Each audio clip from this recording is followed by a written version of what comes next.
Gamers, do we have a game to talk about today? None other than Stellar Blade.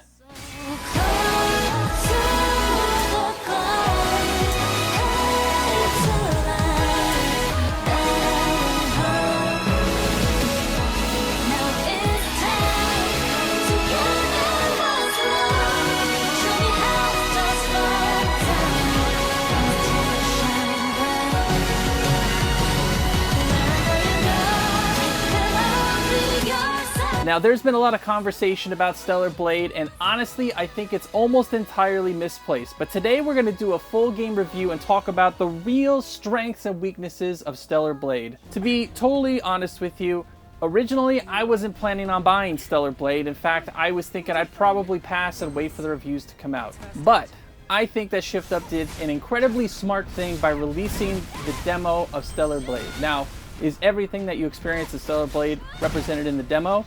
No, but some of the strongest elements of Stellar Blade are represented in the demo. So if you're on the fence about buying this game, definitely download and try out the demo. Originally, I was going to release a video based solely off the demo to explain why I thought it was so smart. But I actually ended up buying the game based off my experience playing the demo. Now, let's talk about some of the criticisms of Stellar Blade off the rip. So funny enough, the conversation about Stellar Blade from people who have not played the game is entirely focused on the character of Eve.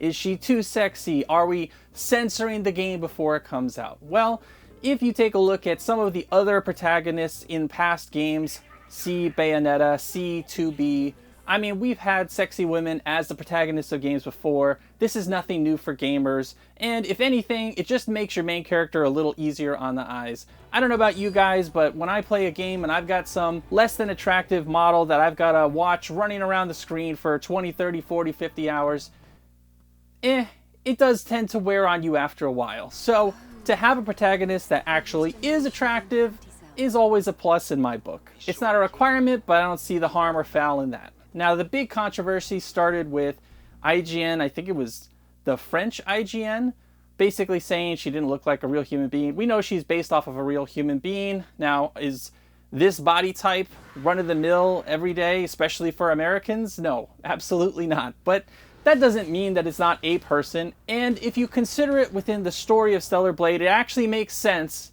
that Eve looks like she does. But we'll get to the story in just a bit. So, to kick things off, Stellar Blade is basically an action-adventure game with light Souls elements. It is not a Souls-like. You don't get penalized for dying, you don't drop souls, you don't level up your character, you improve aspects of her, and you have a skill tree. But you don't actually, spend some kind of currency to improve her. You spend currency to upgrade parts that she can use, to upgrade elements of her kit. Not her herself. You won't have an actual level to her. She does not physically get stronger herself. Also, the combat has a feeling of Souls, but it's definitely not Souls. It's much faster than Souls, typical Souls I should say, although it does take elements of, say, parry from Sekiro, or recently Lies of P did it as well, and dodge, although dodge is probably on the weaker side in this game, and it has a bit of a slowdown element, which is pretty cool and flashy, and Stellar Blade is excellent with that, with stylizing the combat. What happens is there's this Mother Sphere which guides pretty much all of these people, and she sends her troops down to Earth to try and reclaim it from the Naytiba, which are this kind of wild element that's taken over and basically ruined it for mankind. So they're supposed to be kind of the expedition to reestablish mankind on Earth. She has a link up with one character named Taki, and immediately, even if you play the demo, this is not a spoiler, Taki dies. And other than that character, you don't really have a link for Eve with any other character in the game to that point. Everyone else she meets is fresh. And that kind of lends to one of the weaknesses we're going to talk about in a minute. She quickly decides, no matter what, this is my mission. I'm sent here to destroy the Naytiba, in particular the Alpha Naytiba and the Elder Naytiba, which there are 4 or 5 Alpha Naytibas. You kill them, you take their core, you build up, and then you take on the Elder Naytiba. That's kind of how the whole thing's built up. It's a little bit cookie cutter when it comes to that, but it's enough to get you going. Very early on in the game, you find out that there's this last bastion of humanity on Earth called Zion, which is a pretty commonly used name for the last bastion city on Earth. And you go there and you end up running into some other characters that help you along the way, that have a little more knowledge about what's going on, and they will kind of guide Eve through her story and assist her in finding these Alpha Nativa. So let's talk about the strengths of Stellar Blade first. First and foremost, it's the combat. The combat is excellent. Is it the best I've ever played? No. Is it very, very good? Yeah. I think I still prefer games like Lies of P, obviously, the Soulsborne games, and there are some others. And it's closer to maybe like a Devil May Cry or a Bayonetta than it is to a Souls-like, but it just has some of those elements. In any event, it is the strongest element of Stellar Blade. It's the thing you're going to engage with the most. It is also going to be the most rewarding when you successfully pull off skills and abilities and take down tough enemies. The overall difficulty of Stellar Blade, I've seen people say that it's easy, and I think that's true to a point. It's not easy. It's kind of, I played on normal difficulty because you don't have a choice when you first play until you get to New Game Plus, and I've got something to say about that too. But on normal difficulty, a good chunk of the game is not very difficult.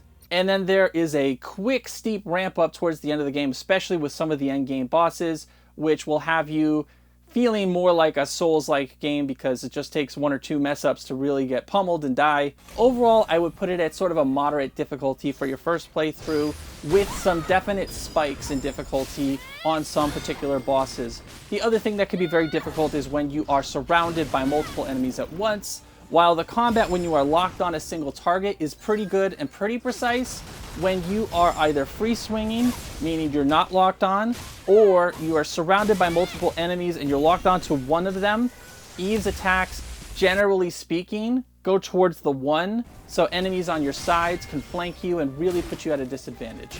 So it's a little more difficult there, but those are the two main elements that bring up the difficulty.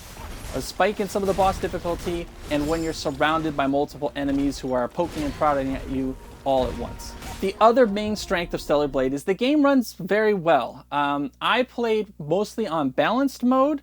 There is a performance mode and there's a quality mode. Quality mode's kind of around 30 for the most part, but this is a pretty fast-paced game. You generally speaking do want to run with a higher frame rate. Performance mode is closer to locked 60, but balance is actually pretty close to 60 in most cases. There are only a few instances where you had a little bit of a hiccup in frames. So generally speaking, I think balanced is the right way to play the game because you're not sacrificing too much of that graphical fidelity. That all being said, the game looks pretty good and it plays very well. You're not going to run into long load times, which you shouldn't anyway in this generation of games with SSDs. But you will also not really run into major bugs or anything like that. Some of the controlling of Eve when it comes to very precise platforming or turning, or there's a fluidity to Eve that's a little bit missing in general movement. In combat, it's pretty good, but in general movement, it can be a little awkward. Like if you're running and you just miss an entryway, you actually kind of like splat up against it and she kind of stops for a second. That could be kind of annoying, but generally speaking, the game runs well without any major hiccups or anything like that. I think I had one crash, but I'm not 100% sure if that was due to Stellar Blade. It was on a boot up, so take of that what you will. I haven't seen other people complaining about that. The other thing that I think is a real strength of Stellar Blade is the level creativity. I've seen people liken the levels in Stellar Blade to some of the 90s PlayStation games, and the reason why is because there's a pretty good variety. It's not so much a, one plane kind of Souls-like or action game experience. It's actually very vertical, especially in certain parts of the game. They will also mix it up with the whole gun mechanic and give you two different areas that are gun only. They do sort of lightly involve gunplay in a couple of other areas, but it's not like critical. You'll also end up in sections where you are surfing down a pipeline or you are swimming. There are several underwater areas. So there is a lot of variety to what you do in the levels in Stellar Blade, which I think is a real positive because even if you have a really great formula a really great formula over 40 hours or so, or even 20, 25 hours, can get to be a little long in the tooth after a while. So it's a nice change of pace. It definitely is a throwback to how it treats the different areas of the game and how it mixes up the experience for the player. Now let's talk about some weaknesses. The first major weakness that no one is talking about, and it drove me insane with this game, is these characters have no backstory. You don't know anything about the prior backstory of any of them, and you don't uncover experience on any of them, at least the major characters, which are, of course, Eve, Lily, and Adam.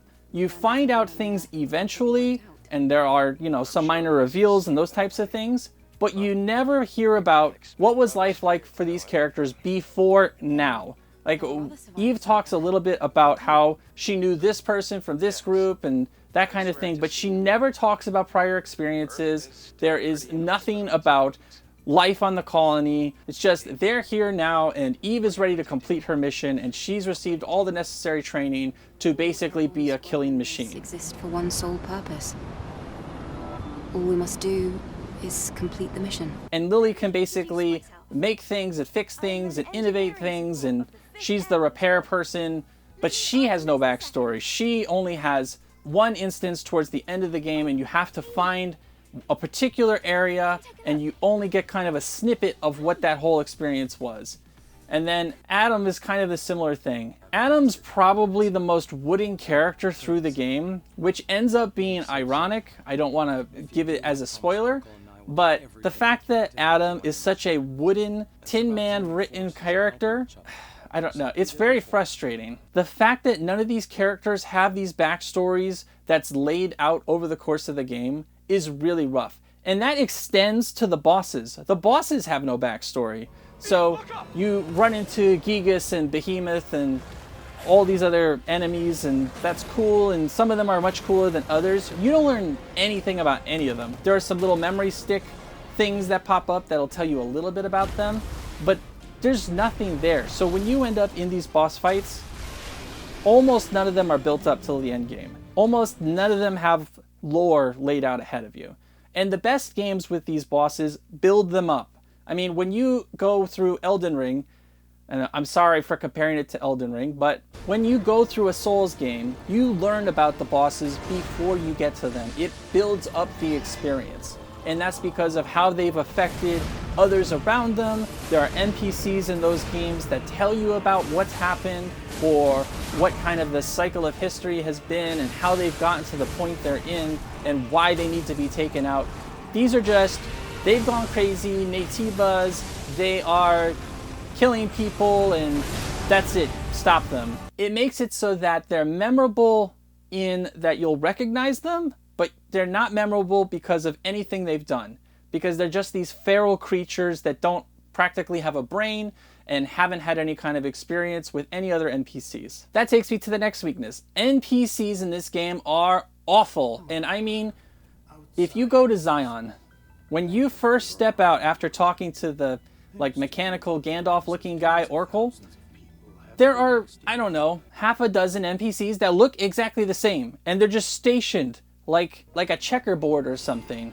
And if you talk to each of them, one of them will like you and say, "Oh, thank you, Angel, I can't believe you're here." And the next one will be like, "Watch where you're going, Angel, just because they let you in, that's not going to let you do whatever the heck you want." And the next one will be like, "Go away, I don't want to talk to you." But they all look exactly the damn same. In fact, not only do they look the same, they speak really similarly. They're all written terribly. They have almost no interaction or movement to them. They're brutal. Now, there are some NPCs for side quests, like Sue and Enya, and the vendor for Sister's Junk.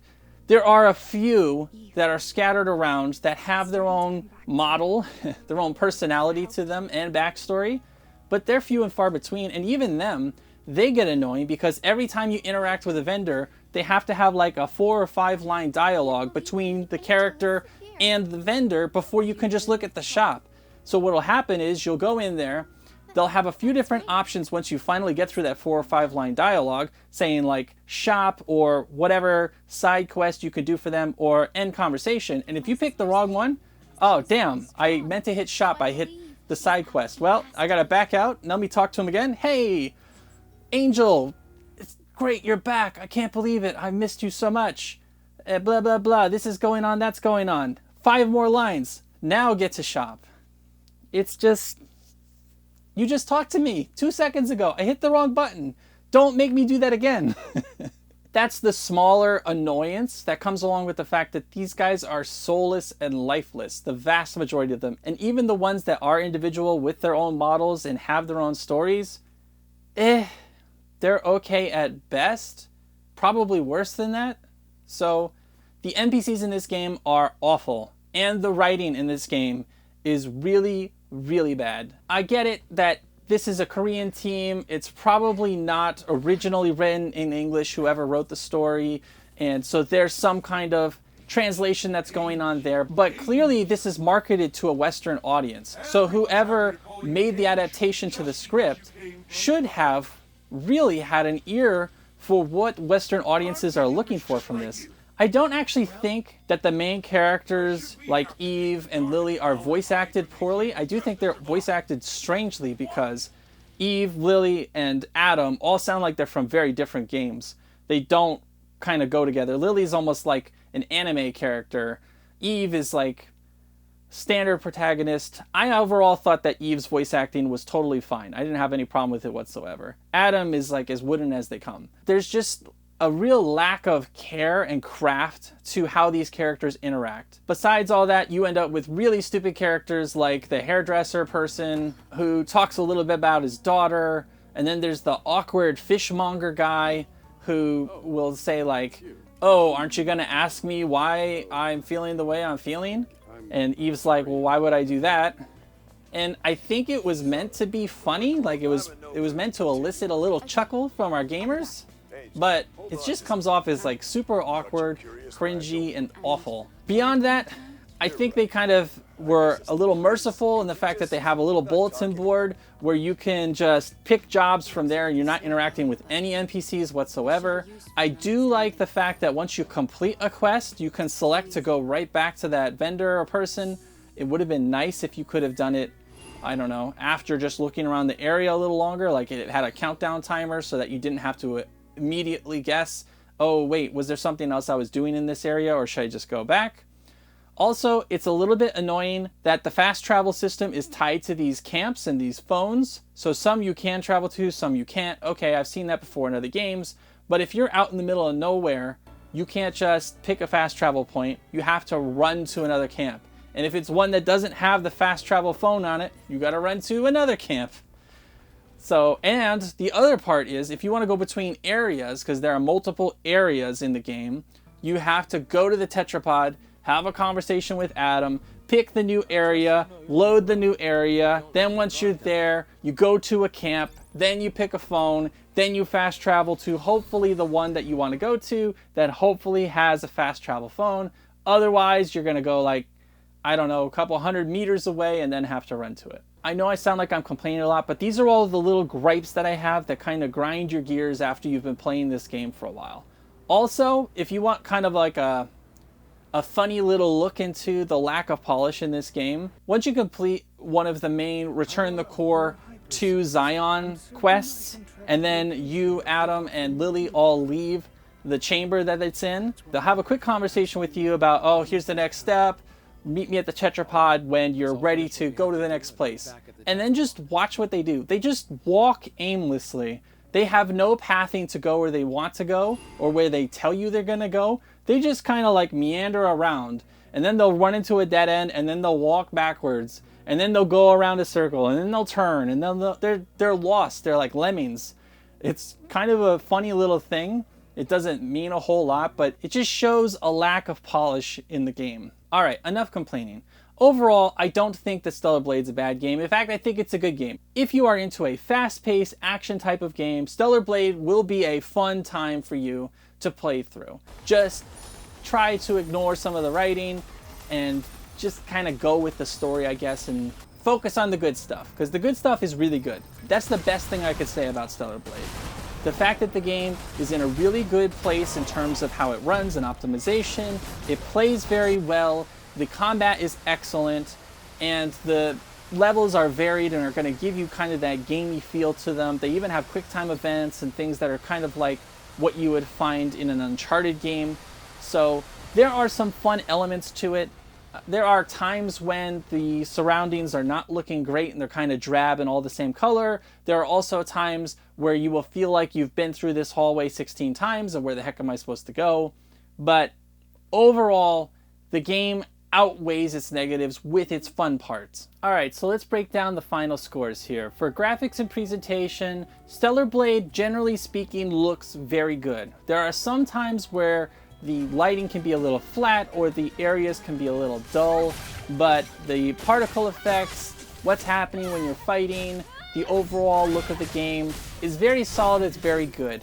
This is not Unreal Engine 5, so it's not like top of the line kind of graphics, but I think they're very strong, and because they perform well, they are certainly good enough for the game. For graphics and presentation, I give Stellar Blade a 4.0 out of 5. Next up is gameplay and controls, and again, this is the strength of the game. It controls very well, it has some of the best action, certainly of any game I've played in 2024, and I think that this is the number one thing. When Shift Up released the demo of Stellar Blade, they were presenting the best part of Stellar Blade, which is the gameplay and controls.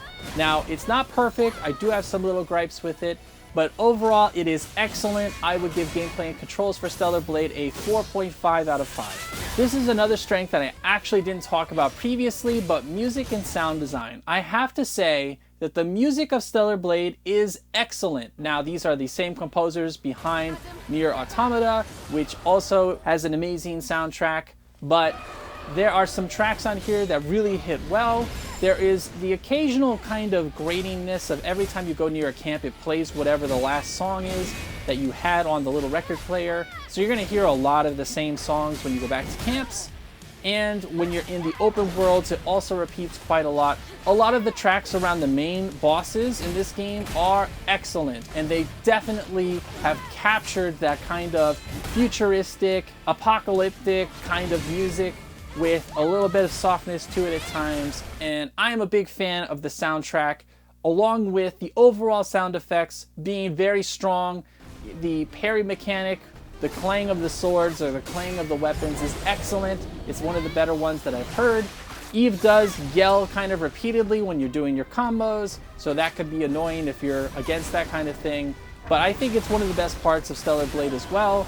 And for music and sound design, I'm going to go ahead and give Stellar Blade a 5.0 out of 5. It's really that good. Oh boy, next up is story and narrative. This is the absolute worst part. And I talked a little bit about why, but man, the story is rough. The overall progression of the story isn't that bad. It's just that because there is no context to it, because there is no background to these characters, because there is no real soul to the world around what's happening in Stellar Blade, and because the writing is awful, because story and narrative is the absolute worst part of Stellar Blade, I cannot in good conscience give it any better than a 2.5 out of 5. It's really that rough. Last but not least is always fun factor, and this is actually a strong point to the game. Say what you will about Stellar Blade, what you think about the protagonist, what you think about the story, the narrative, and everything else, the game is fun for the vast majority of it. So because the actual game of the game, meaning the parts that you're playing, are very good, the overall fun factor is very good. You might even get a few chuckles and laughs out of how bad the writing and story are, so maybe you add that into fun factor if you're, really sadistic like that. But overall, Stellar Blade is fun, and I have to give it a 4.0 out of 5. Now, overall score. I realized that when I've been doing my full game reviews, when you're just going on a 1 to 5 scale, you end up with a whole bunch of games that are like 4, 4.5, 3.5. They're all in the same area, they don't differentiate very well. So I'm going to change up that bit. I'm actually going to score out of a 100. This is going to be more like a report card grading kind of thing. So in this case, Stellar Blade has some great strengths when it comes to performance, gameplay, sound design, the score are all very, very good. This game does not have major issues or bugs. This game runs very well. And in addition to that, it has excellent gameplay when it comes to the combat mechanics, along with the overall fluidity of the game.